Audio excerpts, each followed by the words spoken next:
주님을 본받아서 우리 다 섬김의 사람 되시기를 바라겠습니다. 2010년도에 미국에 한 책이 소개된 적이 있는데 베스트셀러가 되었습니다. 천국에서 돌아온 소년이라는 책의 제목인데 이 책을 광고하면서 실제 있었던 체험 이야기를 담고 있다라고 기록되어 있습니다. 이 책은 2004년도에 교통사고로 말미암아서 혼수 상태에 빠진 6살짜리 아이가 또 깨어나면서 천국을 보고 왔다라고 한 증언한 내용을 그 아버지와 함께 쓴 책입니다. 미국의 온라인 도서 판매 사이트인 아마존에서 베스트셀러가 되고 영화까지 만들어졌습니다.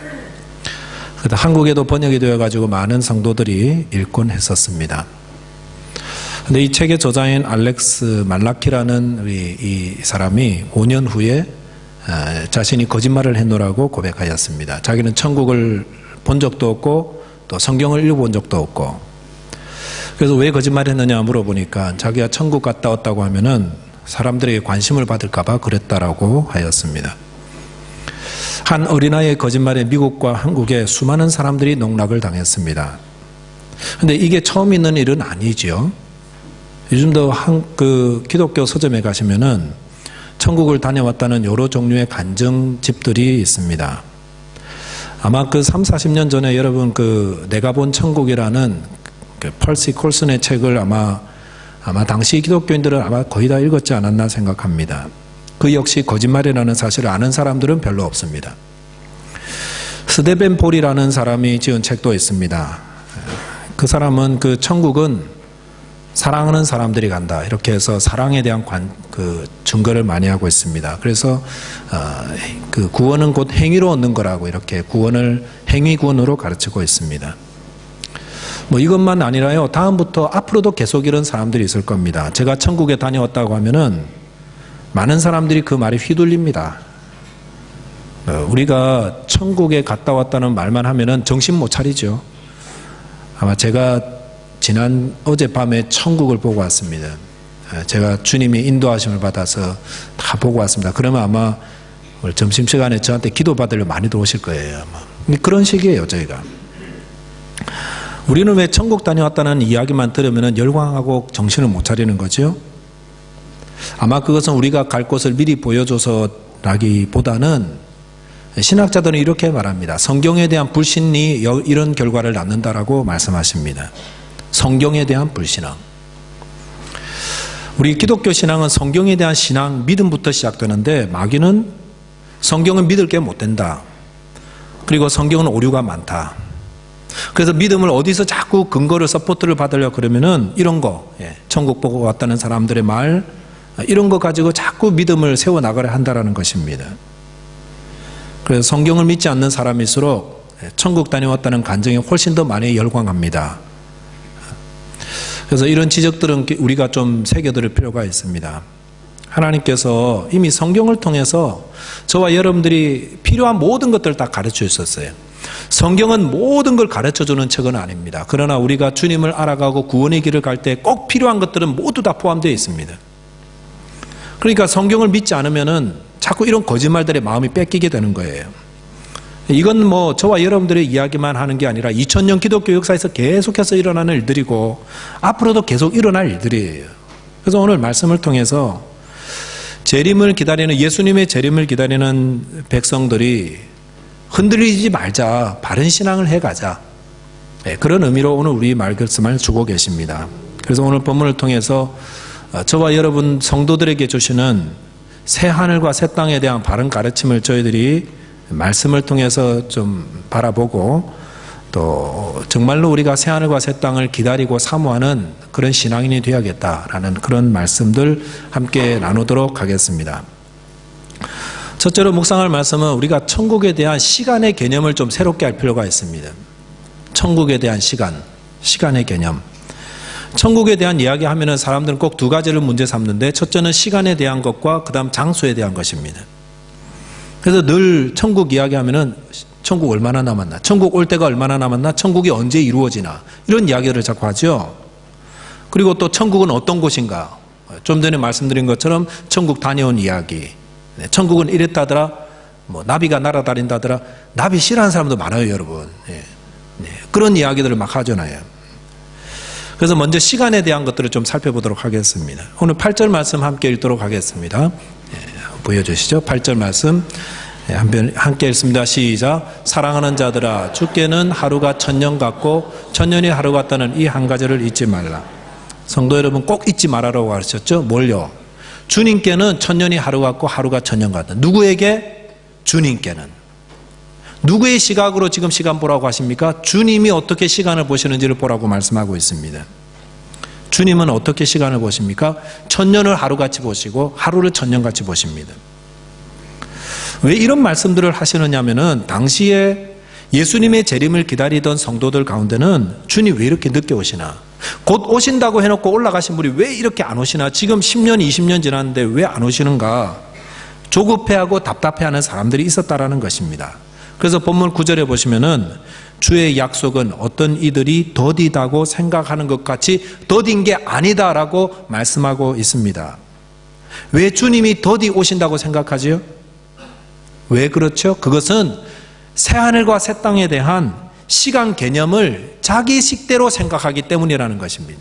그 시간의 개념을 잘못된 개념으로 받아들이니까 주님 안 오신다고 했는데 왜 안 오시나?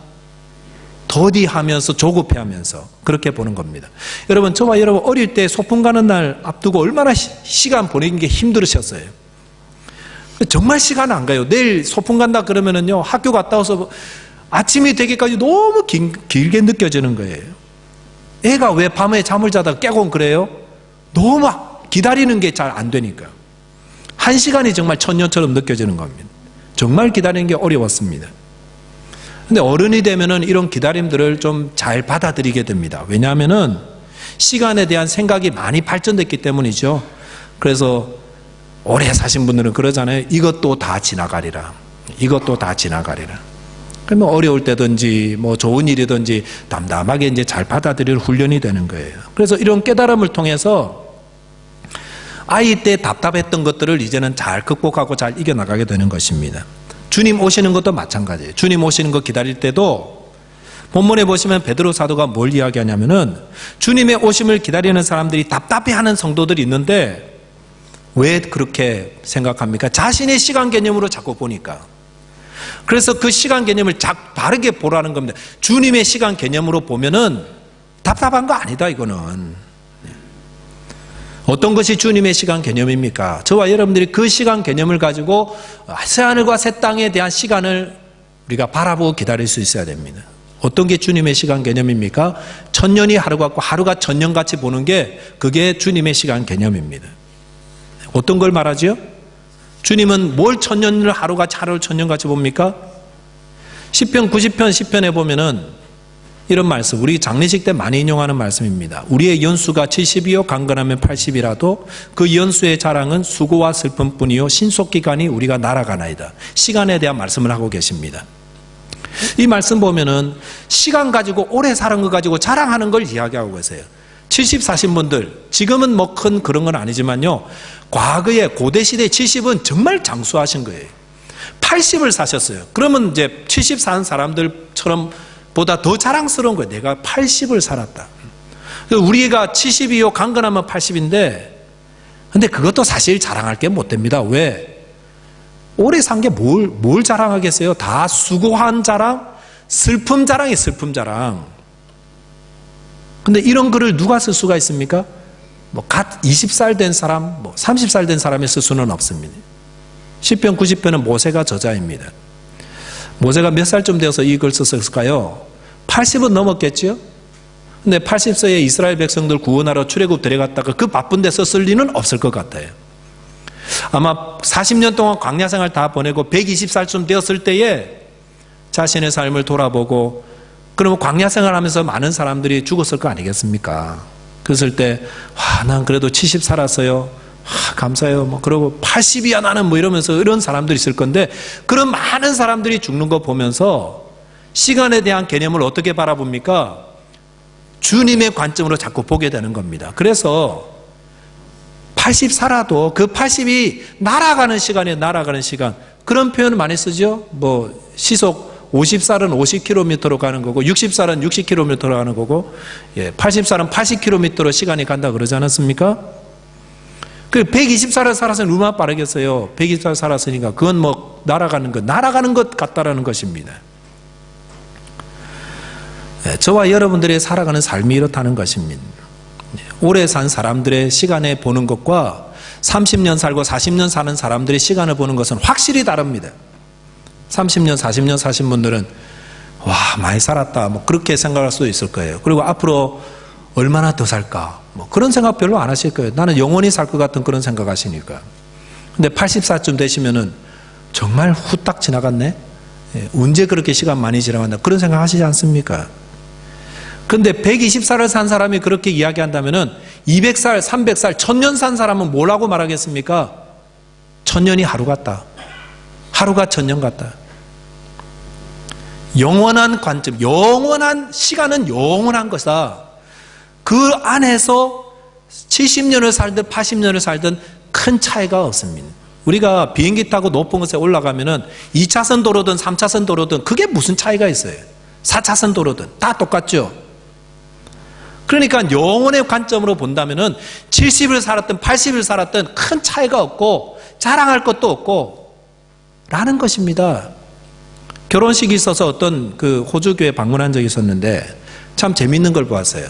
흥미로운 건데 각 사람이 앉은 자리에 요만한 쿠션을 만들어 놨어요. 예쁘게 술을 떠가지고. 근데 거기에 다 이름이 적혀 있습니다. 근데 이게 뭔가 좀 자세히 봤더니 각 쿠션 자리마다 다 있는 거예요. 근데 그게 뭔가 봤더니 그 교회가 세워질 때부터 다녔던 성도들의 이름을 다 적고 돌아가신 분들을 돌아가시면은 그 사람의 그 이름을 적고 몇 년부터 몇 년까지 살았다. 쿠션을 그 앞에 다 놓아놓았더라고요. 너무 흥미롭더라고요. 그래가지고 옆에 사람, 뒤에 사람, 앞에 사람 보니까 다 그런 게 있어요. 무엇을 말하겠습니까? 우리의 이름이 하나님 나라에 다 기록되어 있는데 그런 것들을 상징으로 이렇게 교회에 보내주고 그렇게 놔뒀다라는 겁니다. 저와 여러분들이 거기에 옛날에는 호주도요, 사람들이 오래 못 살았던 것 같아요. 30살 살다 돌아가신 분도 있고 애 때도 돌아가신 분도 있고 뭐 50살 사는 사람도 뭐 정말 많고요. 근데 그게 무슨 상관이에요? 우리가 아무리 오래 살고요, 100세를 살고 120살하고 200살까지 산다 할지라도 영혼의 관점으로 보면은 그게 뭐요? 오래 산 게 뭐 자랑입니까? 기독교 역사에서는 스데반 집사를 기억하는 분들이 많습니다. 우리가 왜 스데반 집사 기억합니까? 초대교회 집사님이라서 기억할까요? 그분이 오래 살아서 우리가 그분 기억하는 것도 아닙니다. 훌륭한 사역을 하신 분이라서 우리가 기억하는 것도 아닙니다. 그분은요, 사도도 아니고 집사였습니다. 물론 일곱 집사, 여러분 일곱 집사 이름 기억하시나요? 잘 기억 못 하시죠? 근데 스데반 집사는 기억하시잖아요. 왜 기억합니까? 그것은 그가 오래 살아서가 아니라 그가 주님 주신 믿음을 생명까지 바꾸가면서 믿음을 지킨 초대교회 첫 순교사이기 때문에 그래서 우리가 스데반 집사 기억하는 거 아니겠습니까? 우리가 이 영원이라는 관점 안에서 우리가 살아가는 시간, 여러분 얼마나 사실지 모르겠습니다. 그러나 그 시간 동안 주님은 뭘 보십니까? 아, 진짜 오래 살았네. 와, 정말 잘했다. 이럴 분은 한 분도 없습니다. 대신에 뭘 보십니까? 그 기간 동안 살면서 믿음을 지켰느냐, 이걸 보신다는 것입니다. 저와 여러분이 주님의 관점 안에서 우리의 시간을 봤으면 좋겠습니다. 물론 오래 사시는 거 좋아요. 그러나 그 시간 동안 믿음을 지키며 살고 계십니까? 오늘 저와 여러분들의 질문이 되어서 주님의 나라 이럴 때에 주님께 칭찬 듣고 새하늘과 새 땅 안에서 기쁨과 감사, 찬송 누리게 되시기를 주님의 이름으로 축원드리겠습니다.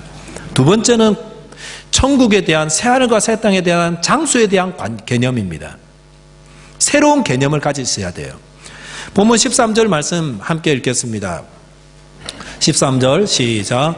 우리는 그의 약속대로 의가 있는 곳인 새하늘과 새 땅을 바라보는도다. 예. 여기 보시면은 하나님께서 그의 택한 자녀들을 위해서 새하늘과 새 땅을 준비해 놓으시고 또 그것이 준비됐을 때 우리 성도들을 데리러 이 땅에 오신다고 성경은 말씀하고 계십니다.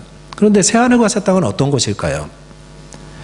자, 이 개념을 이 땅의 개념으로 자꾸 이해하려다 보면은 천국은 별로 가고 싶은 곳이 되지 않습니다.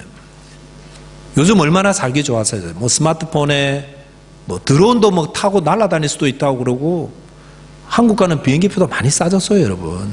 예. 살아가는 게 너무 좋아졌어요. 근데 이 세상의 개념으로 자꾸 보면은요, 이 세상은 정말 살기 좋은 것이. 그런데 이 땅을 보다 더 뛰어난 새하늘과 새 땅이 있다고 그러는데, 새하늘과 새 땅을 설명하는데 자꾸 이 세상의 개념으로 설명하니까 이게 잘 극복이 안 되는 거예요. 그럼 뭐, 이 땅보다 별로 나은 게 없네. 뭐, 갯맨을 가가지고 예배나 드리고 지겨운 데서 어떻게 사나. 이런 말씀까지 나오는 거예요. 왜 자꾸 그런 이야기가 나옵니까? 개념을요, 이 땅의 개념으로 자꾸 새하늘과 새 땅을 보려고 하니까 그렇다라는 것입니다. 여러분, 엄마 태아에 있는 아기들은 전혀 다른 방식으로 살아가요. 태어나서는 어떻게 탯줄로 살아가는 게 아니라 자기 호흡하고 자기가 먹고 이러면서 살아가지 않습니까? 전혀 새로운 방식으로 살아갑니다. 마찬가지로 하나님의 택한 백성들이 새하늘과 새 땅에 가서는요, 이 땅의 삶과 전혀 다른 방식으로 살아가게 되고, 그것도 전혀 다른 곳이라는 것입니다.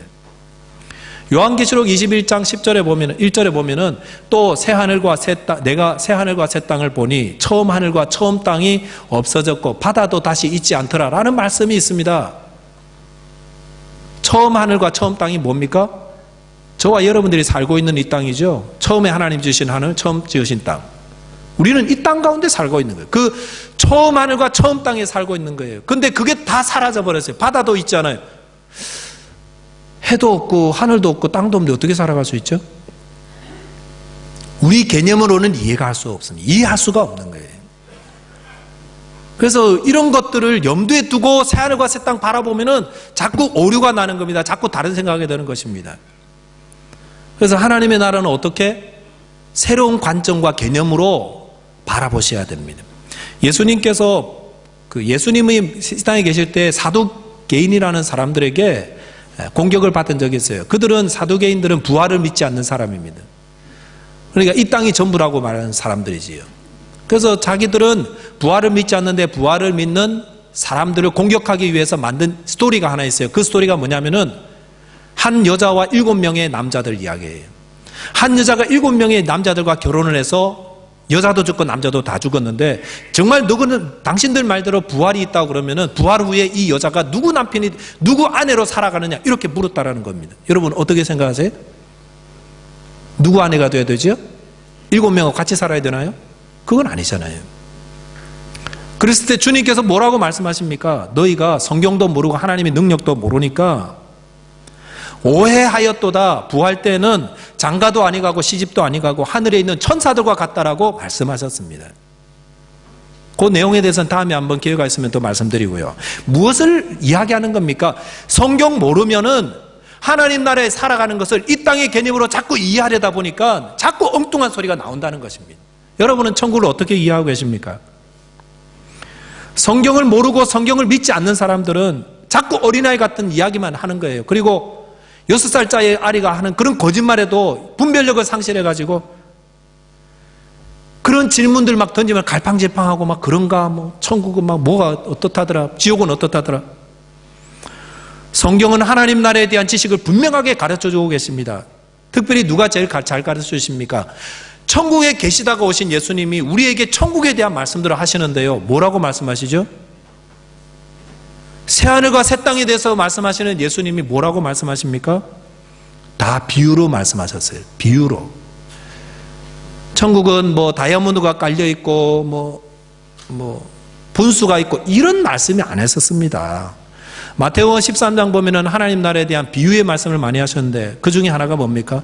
씨 뿌리는 비유 말씀하시면서 천국은 마치 밭에 나가서 씨를 뿌리는 사람과 같은데 각 사람의 마음의 밭에 길과 같은 마음밭, 돌밭 같은 마음밭, 가시것들과 뜰기 같은 마음밭, 옥토 같은 마음밭에 거기에 하나님 말씀의 씨앗을 뿌리는데 전혀 뭐 딴 생각으로 그냥 왔는 사람들은 하나님 말씀 들어도요 마귀가 그냥 다 뺏어가니까 말씀이 전혀 열매 맺지 못하지만, 그러나 말씀을 어떤 사람은 은혜로 받았다가도 어떤 사람은 나가면서 그냥 홀라당 다 잊어버리고 나가는 사람도 있고, 그러나 어떤 사람은 정말 사모하는 마음으로 말씀 받아서 그 말씀대로 100배, 60배, 30배 열매를 맺고 살더라. 이게 하나님 나라다 가르쳐주고 계십니다. 도대체 이게 뭐죠? 하나님의 나라를 비유로 받아들이지 않으고요, 그 문자 그대로 받아버리면 어떻게 됩니까? 아, 하나님 나라는 농사 짓는 거구나, 이렇게 또 생각하는 거예요. 그래서 맨날 나가지고 씨 뿌리고 이게 하나님 나라야. 물론 그런 사람은 없겠죠. 그럴 수도 있다라는 거예요. 그리고 또 어떤 말씀도 있습니까? 하나님 나라는 어부가 고기를 잡아가지고 그 그물 안에서 좋은 고기는 욕해, 나쁜 고기는 버리고 이것과도 같다. 이게 뭐지요? 비유죠, 비유. 그래서 하나님의 교회에 왔다고 해가지고 다 천국 백성 되는 게 아니라 하나님 말씀대로 살아가고 순종하는 자만 좋은 고기들만 들어가고 나쁜 고기들 불순종하는 사람들 다 버려진다. 이걸 말씀하는 건데 그냥 문자 그대로 받아들이면 뭐라고 그럽니까? 예수 믿는 사람은 고기를 낚아야 되나? 뭐 이런 생각하고. 근데 이게 아니라는 거예요. 예수님이 말씀하시는 천국은요 다 비유예요. 왜 비유죠? 그 개념으로요, 이 개념으로는 새하늘과 새 땅 개념을 받아들이고 이해하지 못하니까 비유로만 말씀하시는 겁니다. 어린아이들한테 어른의 세계를 설명할 때는 늘 비유로 이야기해야 되는 거예요. 그래서 젤리를 나눠주면서 이게 뭐 이런 거고 어른들의 세계는 이런 거야 이러면서 비유로 하지만은 어른들 누가 젤리 먹어요? 이런 식으로 비유로 설명해 주고 있다는 것입니다. 새하늘과 새 땅은 어떤 것입니까?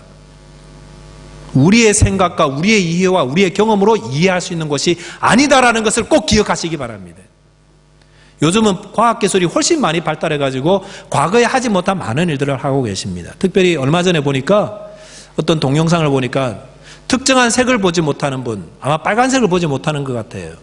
그래서 40년, 50년을 살았는데 이분이 가족들하고 바베큐를 하고 음료수를 먹고 막 이렇게 깔깔거리면서 농담하며 지내다가 그 누가 이렇게 그 부인인 것 같아요. 그 선물을 준비해 왔는데 색을 보지 못하는 분이 그 색을 통해서 세상을 볼 수 있는 그런 선글라스를 선물한 것입니다. 아무 생각 없이 그냥 선글라스를 딱 꼈는데 딱 끼는 순간 그 말 많던 분이 말 한마디 하지 못하고 갑자기 얼어붙고 갑자기 가만히 계시는 거예요. 그러면서 하늘을 보고 주위를 보고 꽃을 보고 손을 보고 그러다 또 안경 벗고 또 다시 봤다가 또 안경 쓰고 나서 보고 갑자기 어린애처럼 막 뛰어나갔더니 막 주위만 돌아보더니 털썩 주저앉아가지고 막 눈물 흘리고 있고 닦고 있고 뭡니까? 40년 50년 동안 그 빨간 색깔 하나를 보지 못하고 이 세상을 바라봤던 거예요. 여러분 그 텔레비전에 요즘은 그런 텔레비 없지만 옛날에는 블루가 나오지 않는 블루 없이 다른 색깔로 그냥 텔레비 하는 그런 이상한 화면을 보고 그런 적도 있잖아요. 그러다가 온전한 화면이 확 들어오니까 얼마나 예뻐요. 그런 거지요. 아마 이분은 붉은색을 보지 못하신 분 같아요. 그 붉은 꽃을 보면서 홀리 플라워 이렇게 홀리 플라워. 여러분 여기 꽃도 있는데 여러분 이 꽃 보면서 홀리 플라워 거룩한 꽃이야 이런 분은 아무도 없습니다. 그러나 평생 동안 그 꽃의 색깔을 보지 못한 분이 그 꽃을 보는 순간 너무나 거룩한 너무나 감격스러운 거예요. 이게 비디오를 찍고 있던 분도 막 너무 감격해가지고 It's a new world 새로운 세상이지 이렇게 묻고 있더라는 겁니다. 이게 하나님께서 우리를 위해 준비해 놓으신 새하늘과 새 땅을 바라볼 때 느끼는 경험하는 것이 아닌가 생각합니다. 새하늘과 새 땅은 우리가 보지 못한 색깔로 가득 차 있습니다. 그야말로 뉴월드예요. 그러니까 이런 것들을 우리가 기억하면은 천국 다녀왔다는 사람들이 책을 쓴 거 가지고 천국에 대한 이야기들을 쓰고 있는데 다 무슨 개념으로 쓰고 있습니까? 이 땅의 이해와 경험과 지식으로 그걸로 쓰고 있다라는 겁니다. 그러니까 그게 아름답겠어요. 물론 조금 새롭겠죠. 그러나 천국은 그런 것이 아닙니다. 새하늘과 새 땅은 우리의 상상과 이해를 훨씬 뛰어넘는 새로운 세계가 될 것입니다. 어떻게 빨간색을 보지 못하는 분에게 빨간 장미를 설명할 수 있겠어요? 빨간색을 봐야 그때라야 장미가 설명되는 거 아니겠습니까? 비유로밖에 못하는 거예요. 그러니까 예수님이 비유로 천국을 설명할 수밖에 없었다는 것입니다. 모든 성도들이 새하늘과 새 땅 소망하고 있는데 그것은 뉴 월드입니다. 새로운 세상입니다. 기가 막혀서 말할도 못할 만큼 아름답고 좋은 것입니다. 아마 천국에 도착하면 우리는 너무 좋아서 바닥에 주저앉아가지고 입을 막고 있어야 될 거예요. 도대체 이런 곳이었어? 어찌 이렇게 복된 곳을 하나님이 우리를 위해 준비해 놓으셨을까? 감격의 눈물을 흘리면서 연신 눈물을 닦아내는 것이 되어야 할 것입니다. 저와 여러분을 위해서 준비한 새하늘과 새 땅은 우리의 생각과 상상을 뛰어넘는 것임을 믿으시기 바랍니다. 그래서 저희가 이 세상에서 예수님 잘 믿다가 주어진 시간 안에서 예수님 잘 믿다가 주님 준비하신 새하늘과 새 땅에서 영생복락 기쁨 안식 누리게 되시기를 주님의 이름으로 축원드리겠습니다. 함께 기도드리겠습니다. 하나님 아버지 감사합니다. 주님께서 우리를 위해서 택한 자들에게 준비해 놓으신 새하늘과 새 땅, 오늘 말씀을 통해서 다시 묵상하고 나눌 수 있게 해주셔서 감사드립니다.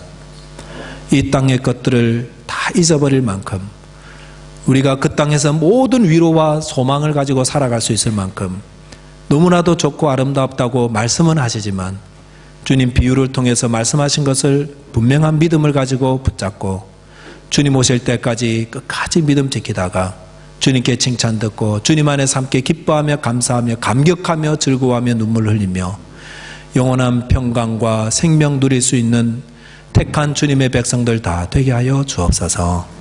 우리 주님 예수 그리스도 이름으로 기도하옵나이다. 아멘.